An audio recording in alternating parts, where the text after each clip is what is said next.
Hey guys, today I want to talk about how to use strips that are not specifically the size or shape of that nail. So using pedicures as manicures, which is going to be huge with this vitamin C launch, or changing the direction of an ombre. Basically, if you take color street that is designed perfectly to fit you and you want to make it more complicated. So let's see how to do that. You're always going to want to size up if you're going to change the direction to make sure that it fits all the corners. But the good thing about color street is you can try that first. Just hold it over there to see which ones are going to fit perfect. Okay, so I've done a couple of these already. Let's see here. The next biggest one would be this one, and it's going to go on my ring finger. So peel this off. If you're ever going to cut a strip, you always want to take that clear off first as well. There's basically one trick to this. I'm going to show it to you quick, and then you guys can get out of here. Get it the angle that I want it. Place it over here. I want to start at one corner so that at least I don't have to trim one little piece. Stretch it across. Okay, so there's the design I want on here. Now, smooth it down. You want to smooth it down on your skin as well. All the way down to the back, all the way across on your skin. And then here's the trick.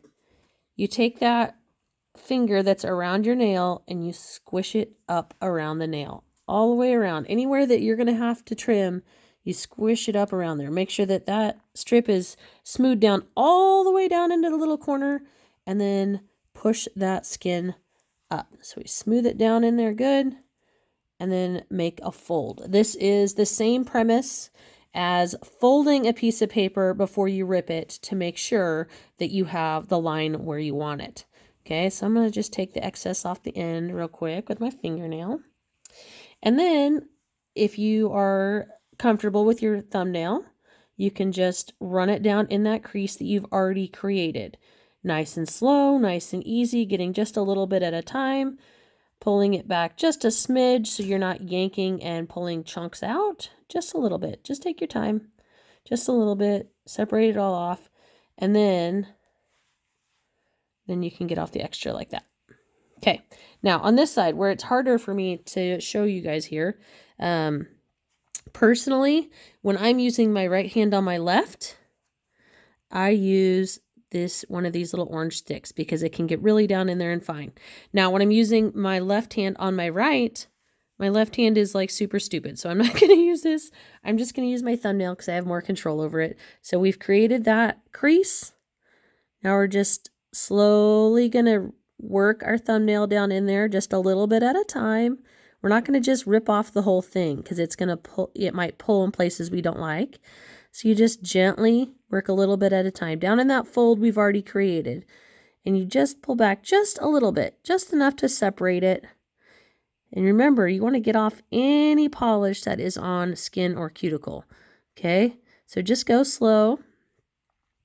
And then if you feel like there's a piece that pulled that you didn't like, you can actually push it back into place with that thumbnail as long as you go slow. So just work it out there. Push it back in where you don't want, if it came out where you don't want it, and then we can peel off our extra.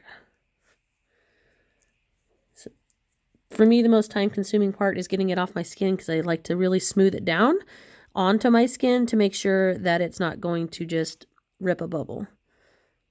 But such is life when you make things harder for yourself. Okay, look at that. How much fun is that? Now I got to go work on my cuticles, and that's how you do sets in weird positions, or pedis as manis, or if you have extra big sets left that you're going to use, or extra big strips left that you're going to use on smaller fingernails.